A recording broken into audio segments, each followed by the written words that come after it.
सक्षम police times news 112 सक्षम जनतेचा आवाज।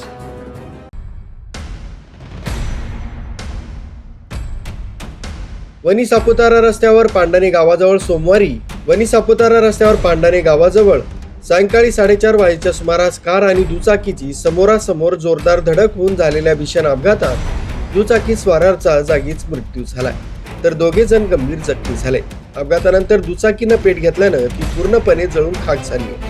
मिळालेल्या माहितीनुसार दुचाकी क्रमांक MH15 JV 1259 वणीच्या दिशेने येत होती। त्याचवेळी कार क्रमांक MH41 AZ 3498 सापुताऱ्याच्या दिशेने जात होती। पांडाणे गावाजवळ दोन्ही वाहनांची समोरासमोर जोरदार धडक झाली।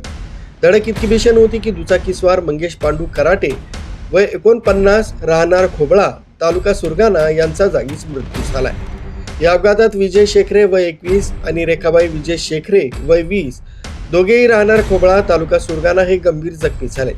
यातील रेखाबाई शेखरे यांची प्रकृती अति गंभीर असल्याचं सांगण्यात आलंय। अपघाताची माहिती मिळताच पांडाणे इथल्या ग्रामस्थांनी घटनास्थळी धाव घेत जखमींना तातडीनं वणी ग्रामीण रुग्णालयात उपचारासाठी दाखल करण्यात आलं। दरम्यान अपघातानंतर दुचाकीनं अचानक पेट घेतला। आगीमध्ये दुचाकी पूर्णपणे जळून गेली आहे।